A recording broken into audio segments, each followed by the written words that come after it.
sampai 2 tahun yang lalu.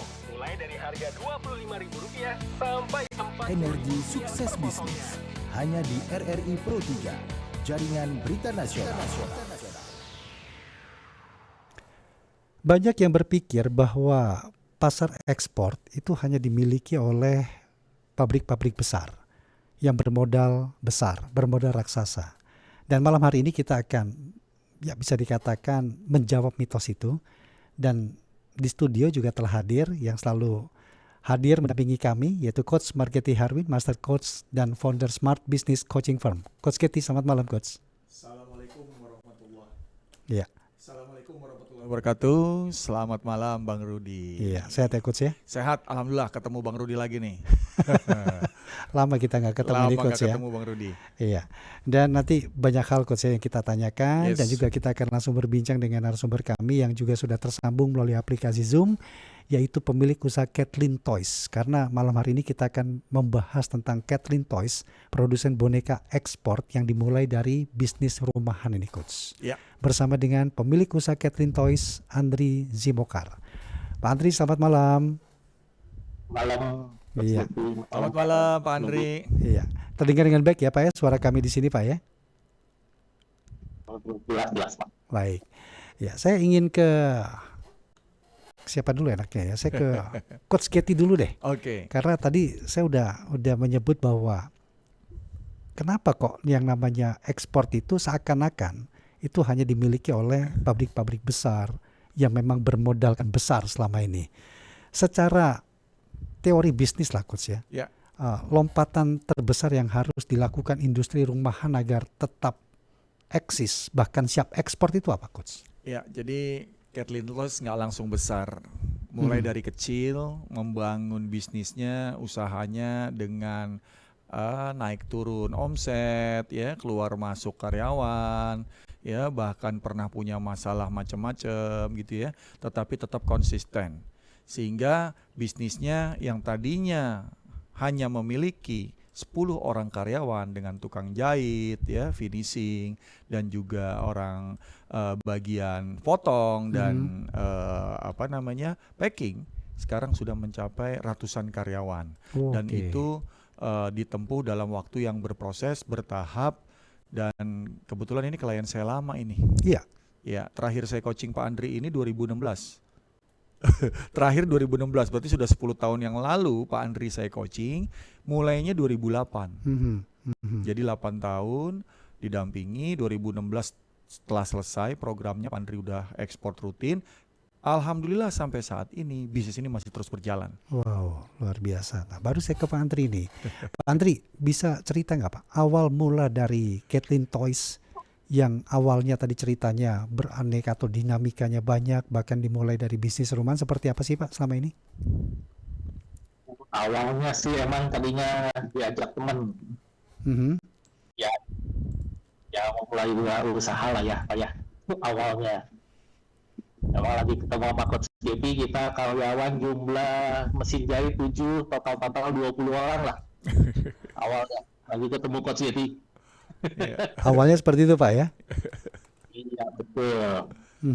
Tapi kenapa Pak memilih produk boneka sebagai bisnis utamanya nih Pak?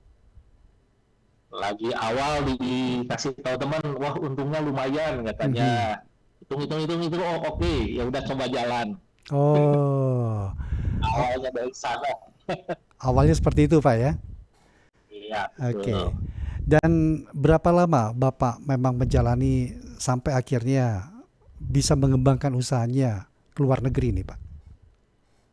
Kita mulai 2007, ketemu Coach Getty 2008, kita mulai ekspor 2013. Mulai ekspor 2013? Iya, berarti betul. 6 tahun Pak ya, membutuhkan waktu dari mulai bisnis sampai 2013 akhirnya bisa ekspansi ke luar negeri. Nah, cara pertama kali mencari atau menemukan buyer di luar gimana nih Pak Andri? Buyer pertama itu kita dikenalin sama temen sih, relasi. Ya, awalnya dia nyari produk tekstil, terusnya dia nanya, kenal pabrik boneka enggak? Ya dikenalin lah. Itu Pak, awalnya dari sana. Oke.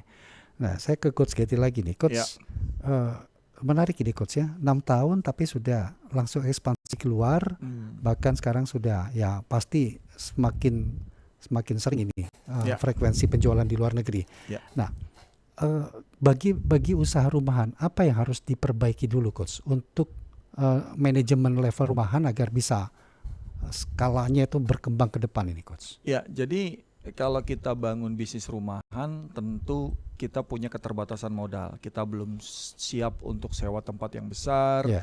kita belum punya kapasitas produksi yang besar, dan kita juga belum punya pasar yang besar. Kan itu ya, Pak Bang Rudi. Nah, namun Pak Andri ini jadi kepepet diminta bersama teman-temannya bikin bisnis. Taunya ditinggalin teman-temannya, Pak Andri terpaksa harus menjalankannya sendiri dengan kemampuan dan kapasitas yang terbatas tadi. Tetapi dengan konsistensi, dengan mau belajar, dengan punya networking, dengan berkenalan dengan banyak relasi, akhirnya muncul permintaan, muncul peluang untuk mulai mengambil pasar ekspor ini. Dan tentunya produk, kalau produknya nggak bagus, tidak rapi, tidak ada standarisasi, tentu nggak akan mau orang luar untuk ambil produk kita, Bang Rudi. Utamanya produk. Nah, cara konsisten untuk membangun kualitas standarisasi produk itu gimana nih coach? Jadi membedah proses pekerjaan ya, dari pekerjaan itu dimulai dari proses apa menuju ke proses 2, proses 3 dan proses ini memang benar-benar diperhatikan dan ada standar operasional prosedurnya. Sehingga dari SOP dan service level agreement itu namanya pola di mana dari proses 1 ke proses berikutnya itu ada satu ketentuan yang harus dipenuhi. Dan perjalanan itu dikontrol ya, dan juga kita akhirnya memiliki orang-orang yang punya kualitas kompetensi yang bagus, sehingga ini menjadi sebuah sistemasi kerja dan struktur kerja yang konsisten, simultan dan bisa diukur kualitasnya, Bang Rudi. Oke. Sebelum saya ke Pak Andri lagi, kita terima dulu pendengar ini, Coach Getty dan juga Pak Andri ya. Ada Bu Ria di Tebet, Jakarta Selatan. Selamat malam Bu Ria. Bung Rudi Iya. yang ganteng. Selamat malam Bu Ria. Keluarga Jas, apalagi Coach Getty. Selamat malam. Malam Bu. Coach Getty lagi pakai jaket keren ini. Gatot kaca nih Coach ya. Malam ini udah keberapa sih? 94. Coach Getty udah ke 90 berapa ya? Tadi 94. Luar biasa. Sehat terus ya buat Alhamdulillah. Alhamdulillah. Selamat malam buat Bapak Andri atau Kang Andris Simokan. Benar ya kalau orang Bandung, adanya orang Bandung kayaknya. Orang Bandung. Benar ya Bapak Andri Simokan. Salam sehat semuanya. Dengan Ria ya di Tebet Jakarta. Memang luar biasa ini, apalagi dengan apa nih CEO yang pemilik PT-nya kalau nggak salah ada ya kayak beraneka kualitas ekspor dengan mereknya Shipping Toast atau Shipping Toast berlokasi di area Bandung, begitu katanya. Yes. Kalau nggak salah Jawa Barat usahanya berhasil berkembang menembus pasar internasional, khususnya Amerika Serikat. Itu dirintis dari skala rumahan, luar biasa Bapak Andri ya. Benar nggak ya? Baru pun saya ini benar, aja. Bu Ria. Perjalanan bisnisnya mencakup beberapa detailnya dan nilai penting berikutnya. Berawal dari rumah, fokus ekspornya pada pasar lokal, kualitas internasional, perjalanan karirnya luar biasa dari tulisan dari ya pokoknya ada. Nah, buat Bapak Andri itu ada rasa bagaimana ya kalau berawal dari rumah itu ada rasa bosan nggak jenuhnya tuh mengembangkan bisnis boneka dari usaha skala rumahan gitu. Terus sampai sekarang ini sudah sampai di mana aja tuh pemasangannya buat Bapak Andri gitu ya. Kasih tahu dong, fokus ekspornya di pasar lokalnya di mana-mana saja sih. Luar biasa Bapak Andri. Terima kasih banyak buat Bapak Andri. Terima kasih Bu Ria. Bang Rudi, Iya. Pak Getty tetap semangat. Salam Semangat, sehat. salam sehat. Terima kasih. Selamat malam Bu Ria. Baik Pak Andri, mungkin bisa dijawab Pak ya. Jadi ada rasa bosan nggak mengembangkan usaha dari rumahan dan sampai sekarang ini ekspansinya sudah kemana saja dan mungkin di lokal di mana saja ini bisa didapatkan produknya nih Pak? Kalau dibilang bosen kayaknya enggak lah ya, cukup challenging nggak bisa ya bisnis ini. Ya tiap hari masalah ada aja. Artinya penuh dengan tantangan ini Pak ya? Oke. Betul, Pak, selain Amerika Serikat kemana aja nih Pak Andri? Kita Kita ada ekspor Australia, Singapura, Mhm. Jepang, Yang terbesar Amerika. pasar lokal juga ada. Oke, kalau Paling besar Amerika. paling besar Amerika Serikat. Kalau di lokal fokusnya di mana saja nih yang mungkin bisa Kalau untuk didapatkan lokal oleh saat ini kita lebih fokus ke B2B ya. Oke, lebih ke B2B ya, business to business begitu Pak ya. Oke. Ya, betul. Iya, iya. Ini boneka apa sih Pak kalau boleh tahu Pak?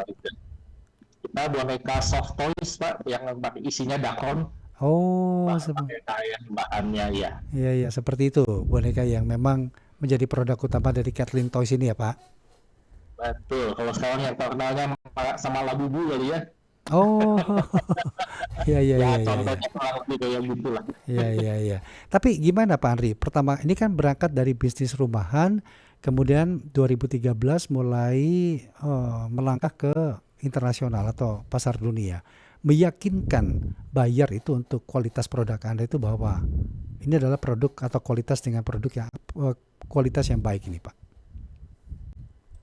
Kita pertama waktu dapat buyer ekspor itu kita ketemu di pameran di exhibition. Mhm. Ya itu buyer kita itu dari Malaysia awalnya. Ya Malaysia Indonesia dekat lah ya. Jadi mereka visit, lihat, oh cukup oke kualitasnya semua sih. Awalnya dari sana. Oh, jadi di pameran melihat, bahkan mengunjungi lagi, visit langsung, lihat semuanya, dan oke, akhirnya tembuslah pasar internasional tadi nih, Pak Andri ya. Iya, Betul. baik. Coach, Ya. tadi kan Coach sudah cerita bagaimana menjaga konsistensi QC tadi Coach ya, standar dari kualitas sebuah produk. Ya. Nah, gimana Coach kita sudah yakin kita tahu bahwa bisnis rumahan kita itu memang sudah layak untuk scaling up. Ya, jadi Pak Andri ini punya seorang desainer boneka yang bisa buat pola ya dan juga bisa membuat sebuah model sesuai dengan pesanan dari tadi si buyer ekspornya ini. Karena kalau kita buat boneka, kita akan menjahit pola-pola kain yang kecil ya dan itu memiliki kesulitan tersendiri.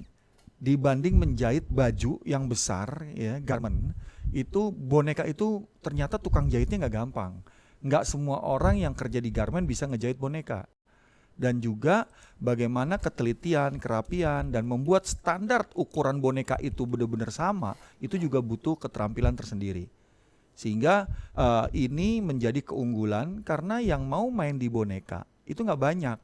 Tapi yang mau main di garment karena merasa ongkosnya lebih murah garment tukang jahitnya, lebih cepat garment, itu lebih banyak.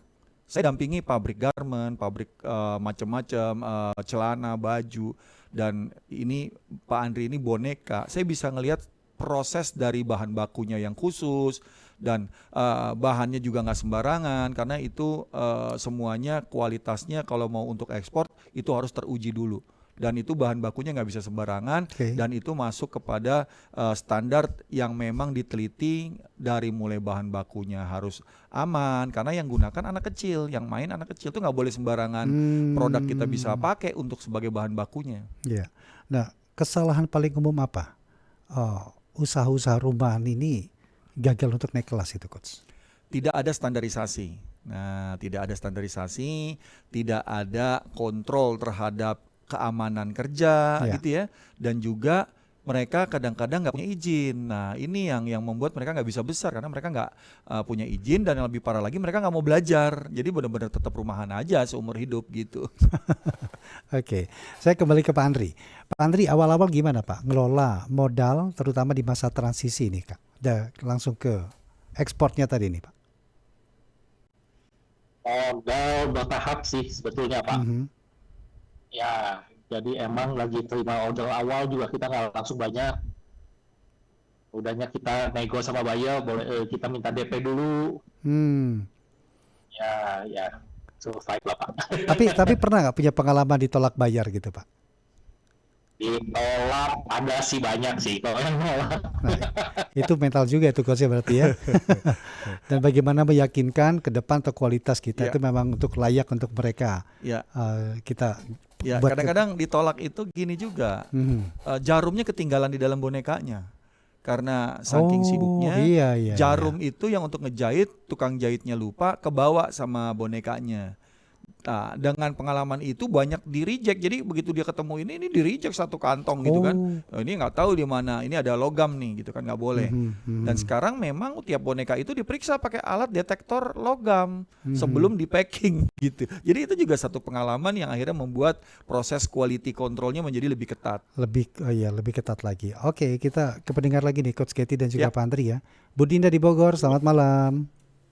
Selamat malam kembali Bung Rudi. Iya, Malam Bu Dinda. Wow, Mbak kabar Coach Getty. Pendengar setia Bu Dinda. Alhamdulillah ya Rabbil alamin. Sehat. Sehat, alhamdulillah. Coach Getty juga, Bung Rudi juga sehat ya. Alhamdulillah sehat, Bu. Iya, lama nih Bung Rudi nggak dapat tugas pas Coach Getty. Jadi udah lama nih. Iya, oke. Ke Pak Andri ya, boleh? Ya, Boleh, silakan Bu. Iya. Pak Andri, Sampurasun. Nggak kedengeran suara Pak Andri. Dengar Pak Andrinya, dengar Bu. Ibu tanya apa? Dengar Iya. Ya, kalau Silakan. begitu. Nah, tapi di handphone nggak kedengeran suara Pak Andrinya. Oh gitu. Ya. Malam Bu. Iya.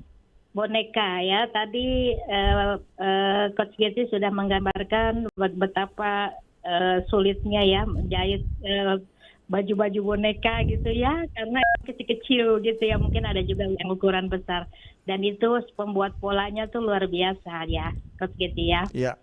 Nah, untuk Pak Andri sebagai di awal kan usaha rumahan gitu ya, untuk di awalnya itu berapa piece dibikin Oke. untuk awal? Nah, terus Iya. untuk isinya tadi sepertinya agak lat saya dengar.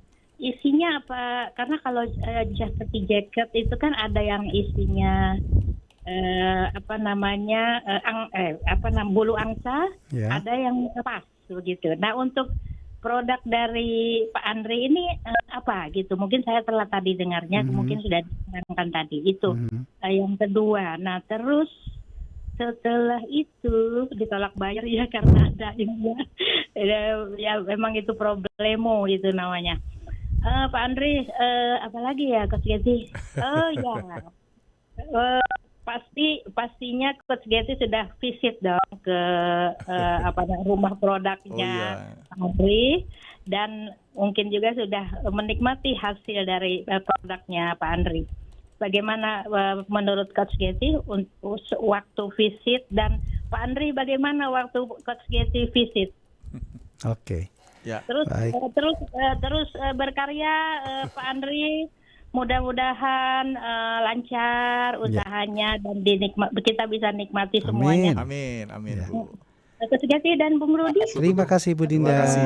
Iya. Selamat malam. Selamat malam. Assalamualaikum. Waalaikumsalam warahmatullahi wabarakatuh. Ya, Pak Andri, silakan dibantu menanggapi. Awal berangkat berapa piece yang dibuat produknya, isinya apa ini? Dan ketika Coach Getty visit itu gimana itu? Kalau untuk piece lagi awal emang nggak banyak, kita ada 50 sampai 100 piece gitu. Kita terima. Halo, Pak Andri. Banyak kalau isi boneka kita pakainya dakron silikon. Dakron dan dakron silikon tuh Pak ya? Halo. Ya, Ya, lanjut Pak. Silakan. Dan udahnya untuk waktu coach visit, ya semua orang yang di coach kan bukan cuma saya ya, termasuk tim. Cukup bersemangat sih kalau coach datang. Banyak pertanyaan yang mau ditanya, iya. Oke. Jadi saya dampingi Pak Andri itu 2008. Jadi kalau Bu Dinda tanya berapa sering ke sana, tiap sebulan saya ke sana karena di Bandung. Jadi sebulan 2 kali malah, bukan sebulan sekali, karena waktu itu memang saya harus visit karena membantu Pak Andri merapikan dengan cepat gitu ya, membuat struktur ya. Pak Andri yang buat, saya melatih, saya memberikan metodologi, pola ya, dan itu bertahap tumbuh, dan saya coaching Pak Andri itu kalau nggak salah nggak sebentar, 8 tahun. 8 tahun. 8 tahun dari mulai rumahan, punya industri yang lebih besar, bertumbuh, karyawannya nambah, dan ekspornya berjalan. sampai 2016. Jadi saya udah nggak coaching Pak Andri dari 2016, Bu Dinda. Jadi bisnis yang memang bagus dan tumbuh, dia bukan karena ada coachnya aja, tapi begitu dia tumbuh karena metodologi dari coaching itu dijalankan, pola yang pernah dia dapat benar-benar konsisten diterapkan, dia akan sustain. Jadi bukan karena coach Getty-nya, tapi karena pola dan metodologinya dijalankan oleh pebisnis. Ya. Jadi klien saya, walaupun dia sudah tidak coaching oleh saya, alhamdulillah mereka tetap tumbuh sampai sekarang. Dan itu kehebatan dari klien tersebut, konsisten karena bisa menjalankan semua metode dan pembelajaran dari coaching dengan benar-benar diterapkan di bisnisnya gitu. Oke, ya. Dan Pak Andri, tadi kan Coach GT cerita memang untuk menembus pasar internasional itu tidak mudah karena banyak persyaratan atau standarisasi yang memang harus dipenuhi. Nah, sertifikasi atau standar apa sih Pak yang wajib dipenuhi oleh Kathleen Toys agar bisa diterima di pasar global ini Pak? Kalau untuk sertifikasi kita ngambil itu untuk mainan itu ICTI namanya. ICPI. Ya betul, itu kantor pusatnya ada di Hong Kong. Itu sertifikasinya Pak Andri ya? Iya betul. Dan tuh nggak mudah untuk bisa mendapatkan sertifikat itu. Lumayan lah. Mereka ada audit 6 bulan sekali. Oh. Ya, untuk kita punya itu sebetulnya itu lebih untuk keaturan ILO ya. Kita bayar UMR atau enggak, lembur dibayar atau enggak. Iya. Lebih ke safety pegawainya. Nanti jalur evakuasi ada enggak, kayak gitulah. Oke, jadi lebih ke sisi pekerjanya itu Pak ya di situ ya. Karena berhubungan dengan ILO ya. Iya. Dan kita terima lagi nih Coach dan Pak Andri, ada Mbak Yanti Toli-Toli. Malam Mbak Yanti. Halo, selamat malam Mas Rudi. Iya, selamat malam. Mbak Yanti. Waalaikumsalam Coach Getty dan juga ada Pak Andri. Semangat Coach Getty Sehat ya. semangat Bu. Alhamdulillah, amin. Dan Pak Andri, selamat malam, salam kenal. Hebat nih, udah beberapa kali ngobrol sama yang bisnisnya bisa keluar negeri. Semangat ya. Pak Andri, itu kan pertama berkarya tuh bisnis 2007 ya? Iya. Ya, sejak itu. Sebelum keluar, sebelum ekspor, pernah nggak mengalami kendala dan sebesar apa sih kendalanya itu Pak? Terus pertanyaan kedua, udah sampai keluar, udah sampai ekspor, boleh tahu nggak budgetnya sampai berapa sih? Sebelum ekspor kendalanya apa? Budgetnya berapa? Terima kasih Bu Yanti. Sama Mas Rudi dan Pak Andri, sukses dan berkarya terus. Terima kasih, Semoga terima kasih. semuanya selalu sehat. Terima kasih. Selamat malam. Selamat malam. Warahmatullahi wabarakatuh. Waalaikumsalam. Waalaikumsalam. Sebelum ekspor kendalanya gimana nih Pak? Apa aja ini? Mungkin bisa di-spill buat kita semua.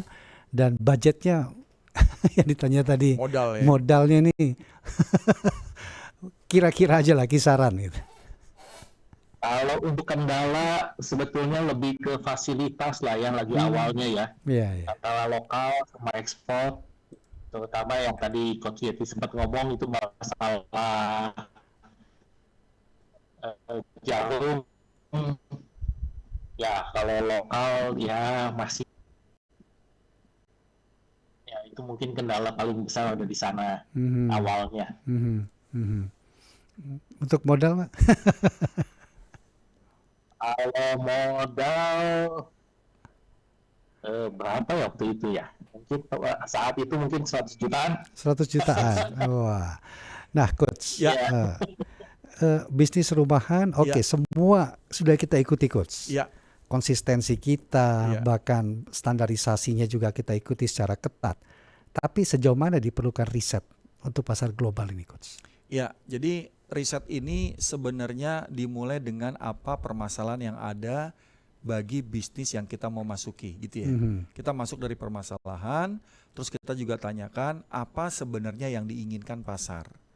Sehingga dengan kita menemukan jawaban dari pertanyaan dua itu, kita bisa mulai membuat sebuah produk atau memberikan jasa yang saat ini belum pernah atau benar-benar berbeda dari produk atau jasa yang sebelumnya pernah ada, Bang Rudi. Oke. Dan ya. Pak Andri gitu ya, memulai bisnisnya juga bukan dengan serta-merta tumbuh dengan modal yang besar. Kalau kita punya bisnis yang kecil, rumahan, bagaimana caranya modal kita bisa berputar dalam 1 bulan itu 3-4 kali. Jadi misalnya modal kita 100, Ya. untuk 300 juta kita bisa dapat omset. Mhm. Nggak mungkin kita pinjem produk, pinjem uang apa segala macam. Sementara Harus untungnya diputar bukan itu. segitu, tapi Iya. dia putar. Sehingga 100 juta itu bisa 3 kali 100 juta dalam 1 Iya. bulan, omsetnya sudah 300 juta. Nah, kenapa Pak Andri tadi bilang saya minta DP? Karena sebenarnya jarang produk internasional ataupun buyer internasional itu mau kasih DP kalau dia nggak butuh-butuh banget kita. Mhm. Dia minta kita selesai dia bayar misalnya. Tapi ada juga sampai di dermaganya dia ambil baru dia bayar. Nah, kadangkala itu menjadi sebuah kelemahan untuk kita ditipu gitu loh. Dia bilang nggak bisa keluar lah, dia bilang barang dibalikin lah, dia bilang barang rusak lah, ternyata dia ambil barang Banyak kita. aja alasan itu ya. Nggak ada bank Oke. garansi karena kita juga nggak punya izin yang jelas. Jadi serba salah, kita nggak bisa tuntut dan akhirnya kita rugi. Makanya saya anjurkan pada UKM yang berbisnis maupun yang ekspor, kalau perlu bayar cash di depan baru dibikinin gitu, supaya kita modalnya kuat dan kita punya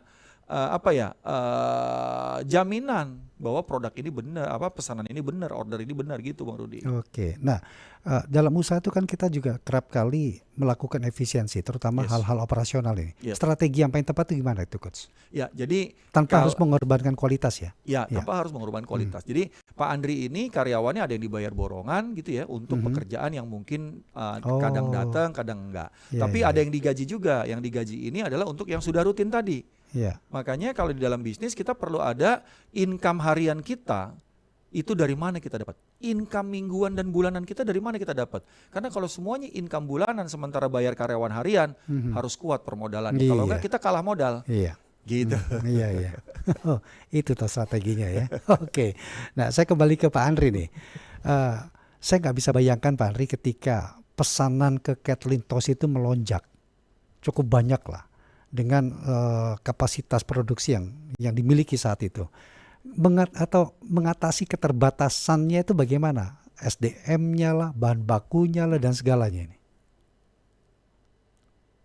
Kalau untuk bahan baku sama SDM kita bertahap. Mhm.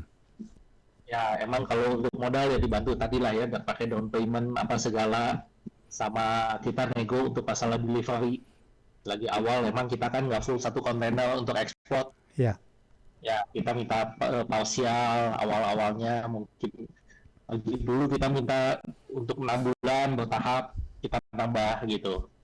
Kita nego lah ya kebanyakan sama customer. Oke. Kalau sekarang nih Pak, seluruh produksi masih berbasis rumahan atau sudah scaling up ke pabrikasi nih Pak? Ada aplikasi saat ini. Wah, luar biasa Coach ini. Ya. Nah, inovasi produk terbaru dari Kathleen Toast apa ini? Inovasi. Kan sekarang sudah dipercaya nih pasar internasional nih. Itu Nah. sebetulnya kalau di mainan ya. Gimana Pak Rudi? Maaf. Iya, Terputus ya. iya sempat terputus. Inovasi kan sekarang sudah cukup banyak diterima di pasar internasional, pasar global. Nah, inovasi ke depan seperti apa yang akan dilakukan oleh Kathleen Toast ini, Pak?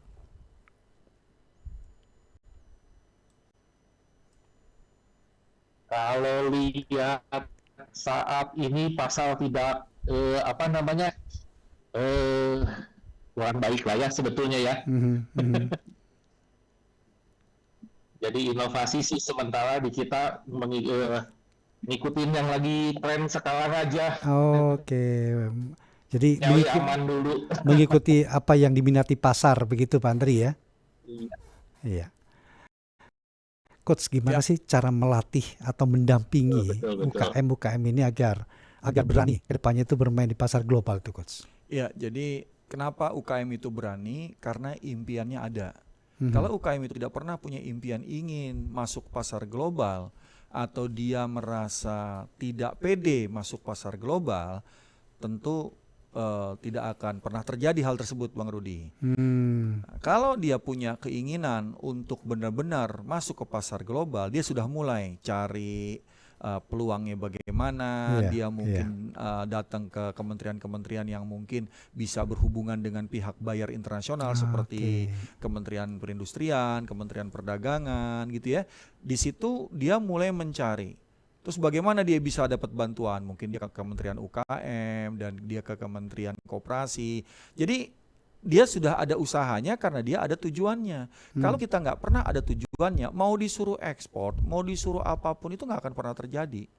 Jadi disinilah butuh ya para pebisnis, para pengusaha yang sekarang ini mungkin mau scale up.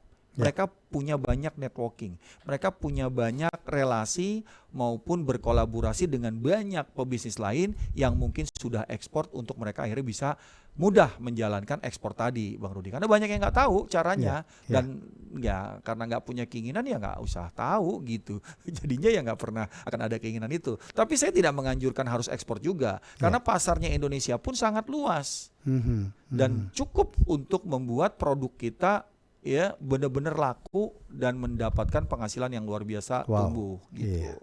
Pak Andri, target ke depan, target besar ke depan apa nih Pak dari Kathleen Toys? Tapi saya spill dulu ya. Baru saja saya lihat-lihat di Google ini, ternyata produknya luar biasa. Masuk ke marketplace yang terbesar di Amerika loh nih Coach. Iya. Dan salah satu boneka yang terkenal banget ternyata buatan Kathleen Toys. Luar biasa ini Pak Andri ini. Saya googling tadi, wah pantesan ya itu Coach. Yes. Jadi setelah pencapaian sekarang apa ini Pak Andri target kedepannya lagi nih? Ya agak hilang nih Pak suaranya nih. Ya gimana? Untuk target pangsa pasar lokal lah ya. Mulai digarap lagi kalau bisa. Iya. Target pasar lokal akan digarap lagi karena selama ini memang Kathleen Toys jadi lupa pas garap kasihkan pasar di luar lokal. ya. Iya, kasihkan di luar. Iya. Jangan-jangan nih boneka di tas anak saya ini buatan Kathleen Toys juga ternyata ini. Iya, karena bayar dolar sekarang dolarnya naik 17.000 lebih. Oke, Coach, sebagai penutup obrolan kita di XBIZ malam hari ini, apa poin evaluasi terbesar dari yang bisa dicontoh UKM dari apa yang sudah dijalankan oleh Kathleen Toys ini, Coach? Jadi saya mengundang para klien ya di acara ini sudah episode ke-94 bahwa yang namanya coaching itu real hasilnya kalau metodologinya diimplementasi. Secara pengalaman yang dilakukan ya dan Pak Andri melakukan ini udah 10 tahun yang lalu saya terakhir ketemu Pak Andri walaupun di Bandung. Kadang-kadang saya ke Bandung ketemu ya karena janjian dan itu udah bukan program coaching tapi tetap berhubungan dan Pak Andri terus tumbuh gitu. Pak Andri ini bisa juga membantu yang UKM di lingkungan sekitarnya dan juga menambah lapangan kerja karena bisnisnya terus tumbuh. Jadi prinsip yang paling utama dalam membangun bisnis adalah berikanlah manfaat sebanyak-banyaknya buat sekitar. Punyalah impian besar untuk Anda terus tumbuh dan selalu melihat bagaimana market menilai produk kita sehingga kita tetap berada di pasar yang benar dengan produk yang berkualitas. Itu aja Bang Rudi. Coach Katy, terima kasih banyak. Pak Andri, terima kasih banyak Pak untuk waktunya sudah bicara atau berbincang kami. Sukses terus untuk Kathleen Toys, semakin mendunia dan ini menjadi kebanggaan kita semua nih tentunya Coach ya. Yes, amin. Terima kasih Pak Andri, Coach Katy, terima kasih dan juga Anda pendengar, terima kasih sudah berpartisipasi di malam hari ini dalam XBIZ dan kita akan berjumpa di Selasa minggu depan. Banyak UMKM di Kabupaten Natuna sekitar 1-2 tahun yang lalu. Mulai dari harga Rp25.000 sampai 4. Energi sukses bisnis hanya di RRI Pro 3, jaringan berita nasional.